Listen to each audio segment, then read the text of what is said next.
गर्मी में गरीब बहू का कुएं के अंदर ठंडा ससुराल। दमकती गर्मी में दोनों बहुएं नलके के नीचे बाल्टी लगाकर खड़ी होती हैं, तभी पानी भाग जाता है। धत तेरे की, किसी तरह टूटी में से बूंद बूंद तो टपक रहा था, वो भी बंद हो गया। मटका भी नहीं भर पाया। आज उठने में ज्यादा लेट हो गया, आंख नहीं खुली। ऊपर से आज इतवार का दिन भी है। घर और रसोड़ी की लिपाई पुताई भी करनी थी। 2 मोटरी धोने के लिए कपड़े रखे हैं, बर्तन भी जूठे पड़े। खाना पीना नहाना धोना कैसे करेंगे बगैर पानी के? पानी भाग जाने के चलते कविता सुनीता घर के कामों को सोच सोच कर परेशान हुई जा रही थी। तभी पसीने में तर सास काशी दोनों को सुनाने लगती है। बहुआ, तुम दोनों को पानी भरने की पड़ी होती ना तो तुम दोनों टाइम से उठती, मगर तुम्हें तो चेत भी नहीं पानी भरे या ना भरे। कोई नहाए धोए चाहे मत नहाए। ओहो राम राम, इस गर्मी ने तो गदर मचा के रख दिया है कसम से।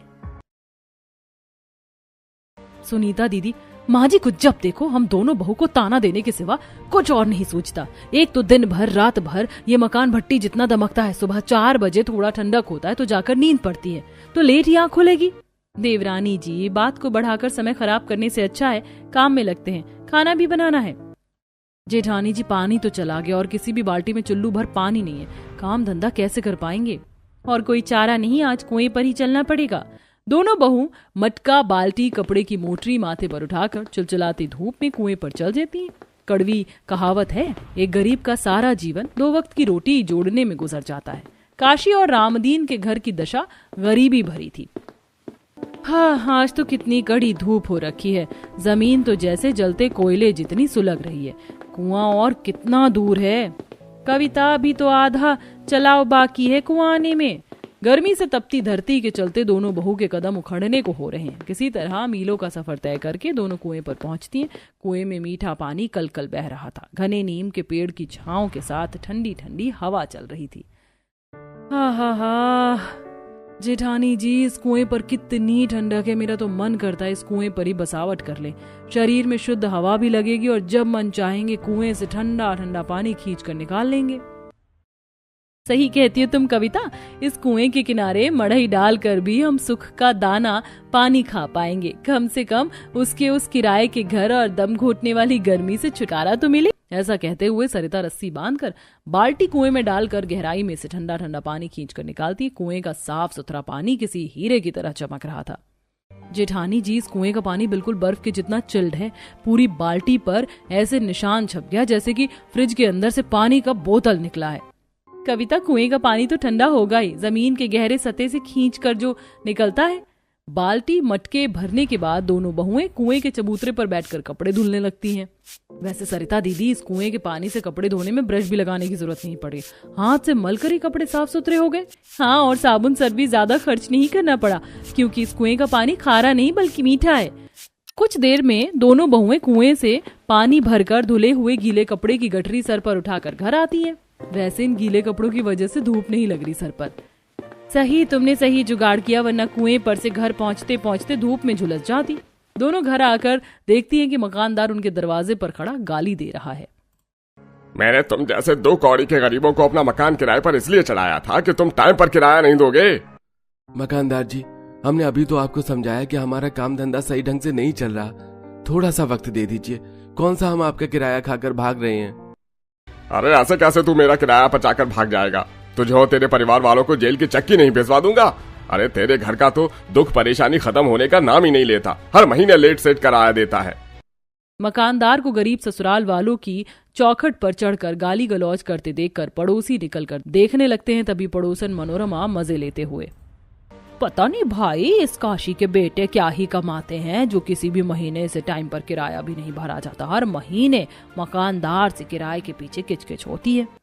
मनोरमा की टिप्पणी सुनकर रामदीन मकानदार के आगे हाथ जोड़कर डबडबाई आंखों से कहता है, देखिए मकानदार जी, मैं आपके आगे हाथ जोड़कर पैर पड़कर विनती करता हूँ, मोहल्ले वालों के सामने और तमाशा मत बनाइए। हमें 1-2 हफ्ते का टाइम दीजिए। कैसे भी करके आपके किराए की पाई चुका दूंगा। देख लो रामदीन, जुबान दी है, मुकर मत जाना। या तो 2 हफ्ते बाद किराया दे देना या खाली करके चले जाना। मकानदार दोनों बहू के सामने गरीब ससुराल वालों को धमकाकर चला जाता है और सब लोग घर के अंदर आकर बैठ जाते हैं जहां घमस भरा था। ओहो, ओह, आज तो गर्मी से छत भी ज्यादा भभका मार रही है। किरण बेटी, जरा हाथ पंखा कर दे, मिजाज बड़ा घबरा रहा है। जी बाबा। किरण पूरे परिवार वालों को हाथ पंखा करने लगती है। ऐसे ही गरीब ससुराल वाले गर्मी में गुजर बसर कर रहे थे। अगले दिन दोपहर में सबको खाना खिलाने के बाद दोनों बहू कच्चे आंगन में बर्तन मांज रही होती है। कविता, मैं फटाफट बर्तन मांजती हूँ, तुम खंगालती जाओ। जी दीदी। कविता जैसे ही बर्तन धोने के लिए बाल्टी में से पानी निकालती है तो पानी लावा जितना खौल रहा था। मम्मी, मेरा हाथ! बाप रे बाप जेठानी जी, पानी तो बिल्कुल चावल के अदहन की तरह खौल रहा है, जबकि 1-2 घंटे पहले ही भर कर रखा था। कविता, गर्मी के मारे धूप भी तो कड़क निकल रही है। मकान के अंदर जब मटके का पानी ठंडा नहीं रह पा रहा तो ये पानी धूप पे कहाँ से ठंडा रहेगा। बेचारी कविता उस गर्म खौलते पानी से ही बर्तन खंगालती है। तभी तीनों के बच्चे पसीने से सनी वर्दी में घर आते हैं। मम्मी, मम्मी, तुम्हें पता आज पूरा दिन मुझे स्कूल में बहुत तेज की खुजली मच रही थी। तुमने मुझे सुबह नहलाया भी नहीं था। ले ले ले मेरा प्यारा बच्चा, अभी मैं मेरे राजू को नहलाऊंगी। पर जेठानी जी, सारा पानी तो बर्तन धोने में ही लग गया। अब नहाने के लिए चुल्लू भर पानी भी नहीं बचा। वैसे भी इस मकान में गर्मी में 2 टाइम की जगह 1 टाइम तो पानी आ रहा है। अब पानी तो कल से पहले आने वाला नहीं है। कविता, इतनी गर्मी में बच्चों को नहलाने के लिए कल तक की थोड़ी न प्रतीक्षा करेंगे। गर्मी का मौसम है, बच्चों का शरीर नाजुक होता है। कुएं पर चलकर नहला लेंगे।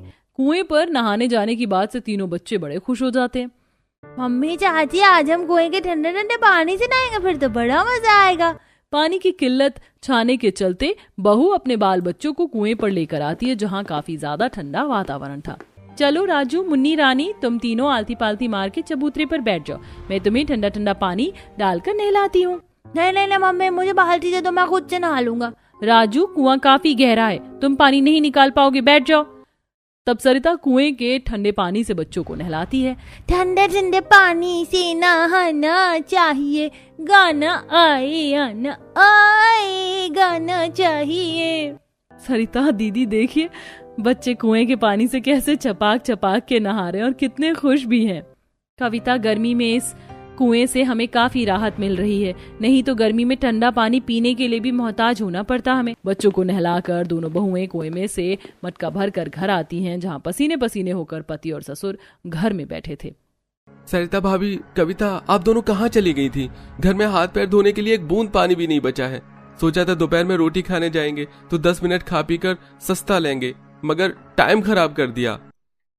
नरेश को गुस्सा उतारते देखकर सरिता भी भड़क जाती है। देवर जी, बाकी दिन तो आप दोनों भाई 1:30 बजे रोटी खाने आते हैं और आज आप जल्दी आ गए, हमें थोड़ी ना पता था। बड़ी बहू, अब तू बेमतलब में राई का पहाड़ किस लिए बना रही है? दोनों को हाथ धुला दे और कंचन, तू जाकर खाना काट कर ले आ।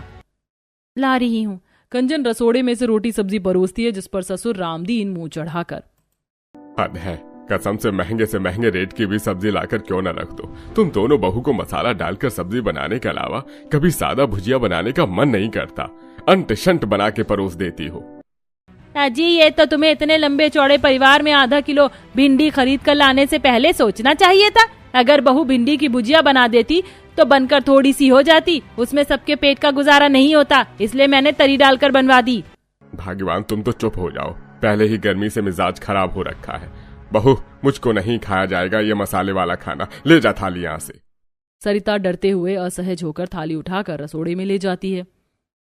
ससुर ऐसे बुढ़ापे के शरीर में खाएंगे नहीं तो कैसे चलेगा। ऐसा करती हूँ, चने का सत्तू घोल कर दे देती हूँ, मन पसंद से पी लेंगे।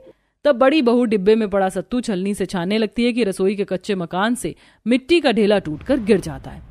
बेड़ा गर्क हो इस मकानदार का, किराया बढ़ाकर चाहिए, लेकिन मजाल है जो 10 साल में कभी घर और रसोई में सफेदी करवाई है। ऊपर से दिन भर गर्मी से जलती रहती है रसोई। सरिता दोबारा से सत्तू छान कर कुएं के ठंडे पानी में नमक प्याज मिर्च काट कर सबको ठंडा ठंडा सत्तू देती है। बाबूजी, ये लीजिए सत्तू। ससुर एक सांस में गटागट करके सत्तू पी कर निपटा देते हैं। आहा, बहुत ही ठंडा और स्वादिष्ट सत्तू बनाया है तूने सरिता बहू, पीकर मन प्रसन्न हो गया। आज पानी भी एकदम अमृत जितना मीठा था। दादाजी, माँ ने सत्तू कुएं के मीठे पानी में बनाया ना, इसलिए टेस्टी बना था, वरना हमारे टूटी के पानी में से तो गटर जैसी बदबू आती है। सच में कभी कभी तो टूटी के अंदर से इतना खराब पानी आता है कि नाक भी नहीं दिया जाता, पानी तो दूर की बात है।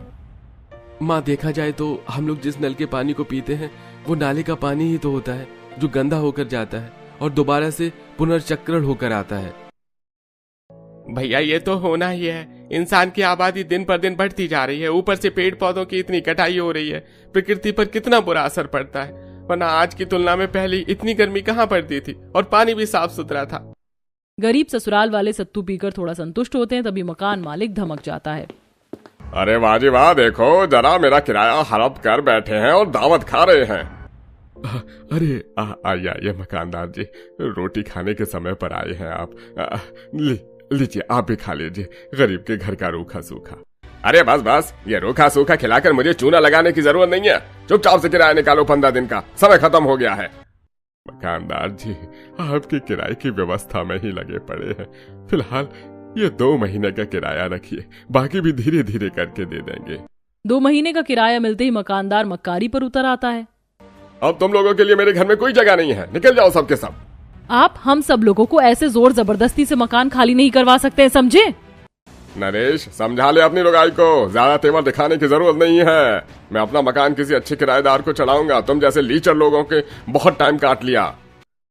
मकान मालिक जी, हम पर से ही हमारे बाल बच्चों की शक्ल देखकर तो तरस खाइए। इतनी गर्मी में कहाँ भटकेंगे हम। दिनेश रहने दे, शायद हम लोगों का इस मकान में इतने दिन का ही दाना पानी लिखा था। बहुओं सामान समेट लो। अच्छा जी, दम है तो इस मकान से एक सुई भी ले जाकर दिखा दो। हाँ, बाकी का किराया ये सामान बेचकर वसूलूंगा। ये चप्पल भी खोल कर जाओ यहाँ से।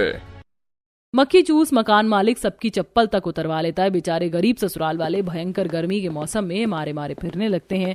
वहीं नंगे पैर सुलगती जमीन पर चलने के चलते बेचारे बच्चों के पैरों में छाले पड़ जाते हैं। मम्मी पापा देखो ना, मेरे पैर में फोड़े बन गए, मुझको चला भी नहीं जा रहा। मुन्नी के पाँव के फोड़े देखकर कविता का कलेजा अथाह दुख से भर जाता है। मुन्नी मेरी बच्ची, रुक मैं तेरे पैर में कपड़ा बांध देती हूँ। कविता आंचल का टुकड़ा फाड़ कर बच्ची के जख्म भरे पैर में बांध देती है। तभी राजू छटपटाते हुए पानी मांगता है। माँ, मुझे बहुत तेज की प्यास लगी है, पानी पीना है। प्यास के मारे तो हलक सूख गया है और धूप से प्राण निकलने को हो रहे हैं। कहीं छांव देखकर ठहर जाते हैं। तभी कविता को ठंडे कुएं का ध्यान आता है। चलिए सब लोग कुएं पर चलते हैं, इस गर्मी में भटकने से अच्छा है छांव में बैठ जाएंगे। सब लोग गर्मी का सितम सहते हुए आगे बढ़ते। गरम गरम लू भरी हवा सबके तन बदन को खौलते लावे के जैसे झुलसा रही थी। कुएं पर आकर बहुएं पूरे ससुराल वालों को पानी पिलाती हैं। अब थोड़ा ठंडा पानी पीकर जान में जान पड़ी है, वरना गर्मी ने प्राण निकाल दिया था। तभी कुएं के किनारे नीम का पेड़ देखकर काशी को जुगाड़ आता है। लगता है इस कुएं में काफी ज्यादा पानी भरा हुआ था, इसीलिए आसपास की धरती एकदम ठंडक भरी है। कब तक इस तपती धूप में ऐसे ही दर दर भटकते रहेंगे? यहीं पर तंबू डालकर डेरा लगा लेते हैं। हाँ, ये उचित रहेगा। पास में कुएं का ठंडा पानी भी उपलब्ध है। खाना ना सही, पानी पीकर तो जीवित रह सकते हैं। अच्छा ठीक है, हम तंबू लगाने के लिए जुगाड़ करते हैं, आप लोग यहीं रहना। दोनों भाई भयंकर गर्मी में रोजगार की तलाश में भटकते हुए जाते हैं और भट्टी में ईंट बनाने का काम करते हैं, जिसके बदले उन्हें 2-400 की दिहाड़ी मिलती है, जिससे वो अपना थोड़ा खाना और तिरपाल खरीद कर लाते हैं और कुएं के किनारे तंबू डालकर मेल मिलाप से रहने लगते हैं। इसी तरह 1-2 दिन गुजर जाते हैं। वैसे इस गर्मी के मौसम में कुएं के ठंडे ठंडे पानी में काम करने में कितनी सुलभता हो गई है। सही कह रही हो कविता, तुम उस मकान में किराए भरने के बावजूद भी हमारे परिवार वालों को गर्मी में गुजारा करना पड़ा था, और यहाँ तो पेड़ पौधों की हवा पैसे झमाझम लगती है कि पंखे की जरूरत भी नहीं पड़ती। दोनों बहुएं कुएं के पास के ठंडक से माहौल से संतोष होकर बात कर रही होती हैं। तभी कुएं का मालिक आकर उन्हें खदेड़ कर भगाने लगता है। अरे भाई, कौन हो तुम सबके लोग, और बिना मेरी इजाजत के मेरी जमीन पर डेरा जमा कर कैसे रह रहे हो? बाहर से इतनी तेज हल्ला गुल्ला कैसा हो रहा है, चलकर देखना चाहिए। हल्ला गुल्ला सुनकर गरीब ससुराल वाले तंबू से बाहर निकल आते हैं। अरे भाई, अपनी बहू को बोल दो यहाँ पर बर्तन न मांजे। यह कुआं मैंने केवल गरीबों के पानी भरने के लिए खुदवाया था। अपना यह तंबू कहीं और जाकर बसाओ।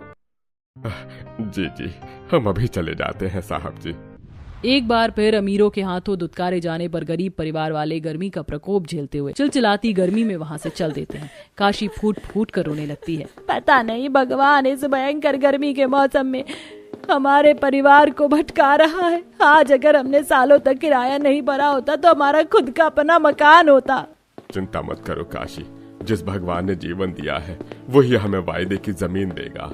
घमासान गर्मी में भूखे प्यासे चलाव चलकर घने जंगल के अंदर आ जाते हैं, जहाँ काफी ज्यादा हरियाली छाई थी और ठंडी ठंडी हवा चल रही थी। वो सब एक छायादार पेड़ के नीचे बैठ जाते हैं। अब मुझसे और चलान नहीं होगा, यहीं पर शरण ले लेते हैं। वैसे इस जंगल की मिट्टी की समतल सतह देखकर लग रहा है यहाँ कोई भी आता जाता नहीं है, यहीं झोपड़ी बना लेते हैं। वैसे भी यहाँ की जमीन काफी ज्यादा ठंडी है, जैसे कि इसके नीचे की धरती पानी से भरी हुई हो। तभी पेड़ की शाखाओं से काली काली चींटी झड़कर बच्चों को काट लेती हैं। मम्मी मम्मी मम्मी चींटी। हे भगवान, ये तो कितना जहरीला चींटा है। माँ जी, ये शहतूत का पेड़ है ना, इसलिए चींटी भरी पड़ी है। इससे पहले कि किसी और के शरीर पर गिरे, चलिए यहाँ से। उस जगह से उठकर पूरा परिवार थोड़ा और आगे आता है। जैसे जैसे वह जंगल की गहराई में आते हैं, किसी खुली वादी जितनी ठंडक की अनुभूति करते हैं। लगता है जरूर इस जंगल के अंदर झरना बहता है, तभी इतनी ठंडक है। तभी सरिता का ध्यान जंगल के अंदर बने एक कुएं पर जाता है। वो देखिए सब लोग, इस घने जंगल के अंदर तो कुआं भी बना है। सब कोई पानी की उम्मीद लगाकर उस कुएं के पास आते हैं, जो कि सूखा पड़ा था। कुआं ज्यादा गहराई वाला नहीं था, लेकिन कुएं की निचली सतह पर काई जमी पड़ी थी, जिससे इस कुएं में काई जमी देखकर ऐसा लग रहा है जैसे जलभराव नहीं है। क्यों ना हम इस कुएं में बसावट कर लें। कविता की कुएं के अंदर घर बनाकर रहने के विचार के बाकी के सदस्य थोड़ा असहजता जताते हैं। छोटी बहू, इतनी आग लगाती गर्मी में इस कुएं में कैसे रहना संभव है? दम घुट जाएगा। पर बाबूजी, ये कुआं कितना चौरस तरीके से बना हुआ है और देखिए अंदर जाने के लिए ईंट की सीढ़ी बनी हुई है, और ऐसे खुले में रहने से अच्छा है इस ठंडक भरे कुएं में रहें। ठंडक का सोचकर सब लोग कुएं के अंदर रहने के लिए मान जाते हैं और मिलजुल कर कुएं की काई को साफ सुथरा करते हैं। काई तो साफ हो गई, लेकिन अभी भी इस कुएं की जमीन में काफी फिसलन और मगर सूखी मिट्टी से लिपाई कर देंगे तो और भी ठंडक बढ़ जाएगी। तब सरिता कविता कुएं के बाहर आती हैं और जंगल से काफी सारी सूखी मिट्टी खोदकर उसे कुएं में लाकर लीपती हैं। वहीं उनके पति भी जंगल से खाने पीने के लिए मीठे कंदमूल इकट्ठा करके ले आते हैं। देखो, हम सब जंगल से ये मीठे और ये अच्छे शहतूत तोड़ कर ले आए हैं, सब लोग खा लीजिए। भूख से बेहाल सब कच्चे पक्के शहतूत से पेट भरते हैं और ठंडक में कुएं में सुकून से नींद लेते हैं। अगली सुबह दोनों तड़के सुबह लकड़ियां काट कर लाते हैं।